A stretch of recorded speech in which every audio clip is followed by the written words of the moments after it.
The supreme good is like a trash heap, nourishing all things without trying to. It does not disdain the low places, and so it is like the Tao. So today we have found a treasure trove, and by a treasure trove I mean a junk pile. So we're at a construction site and I just talked with the manager and we have access to all of this. As Calvin and Hobbes said, there is treasure everywhere, especially today. Back here we've got tons and tons of scrap wood. We're planning to do a pottery burn later today, so we're going to need some of that. We're always in need of it for charcoal and for blacksmithing projects. Some of it is actually still good lumber, so we can make things directly out of it, which is cool. And right here, we've got this iron pipe, which, I mean, doesn't that just scream potential? Yeah. Then we have sheet steel.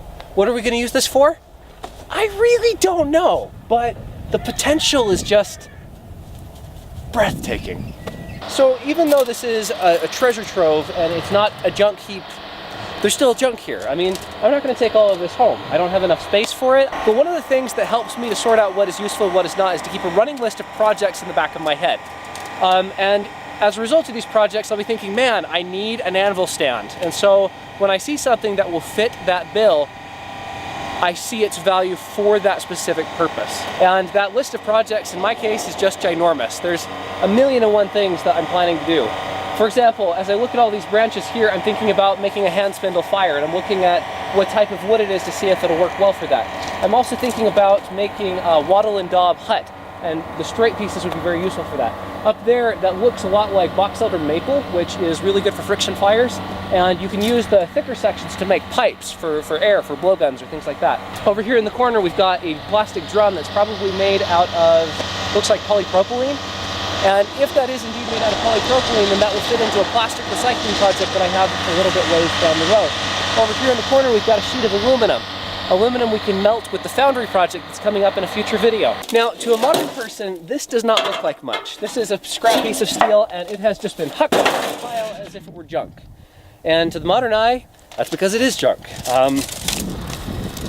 But let's go back a little bit. To a Roman, this would have been wealth unimaginable. This represents, if you were doing this by hand, making sheet steel is one of the hardest things you can do. For the longest time, that's why people used chainmail armors, because it's easier to manufacture individual links, even if it takes ridiculous amounts of time, than it is to create plates. To create a plate of an even thickness without messing it up is ludicrously difficult. And so, one of the things that has changed my perspective and allowed me to see value in a junk heap like this is to look back for a little bit of historical perspective, just to see how much it would have been worth to someone before now. So you might say, well then, if this represents hundreds of hours of labor to a Roman citizen, why on earth is it in a scrap heap? And I will tell you, the Industrial Revolution.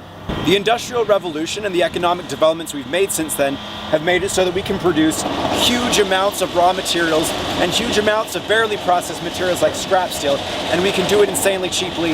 Industrial Revolution, case in point right behind me. That vehicle represents probably thousands of man-hours of labor in a pre-industrial world. Since we live in an industrial world, this is in fact junk. It's not worth the time for anyone to come and pick out and recycle because there's just so dang much materials in the world. But to us, who don't have an industrial processing plant, this does represent quite a treasure. So what do you make out of a piece of sheet steel like this? Well, you can use it as the lid on an anvil, which I've done before. You could also pound it flat and make some kind of armor out of it, like for instance the lorica segmentata that a Roman soldier would have worn. You could also make a cookie pan. Okay, so you might be asking, well, why are we just grabbing stuff from a junk heap? Why don't we get real stuff? To which the first thing I'd say is, this is real stuff. What we're doing here is we're looking for a place of waste. We're looking for things that haven't been used to their full potential. Now to a big manufacturer, this is just a bunch of junk. A manufacturer doesn't know where this has been. It's just a little chunk of wood.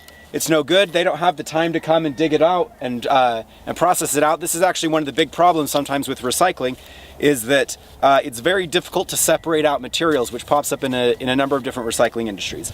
However, for us, we just need scrap wood, and this is scrap wood. And so here we are. Oh look, corrugated cardboard. That'll be real useful. For what? Probably nothing. Drat.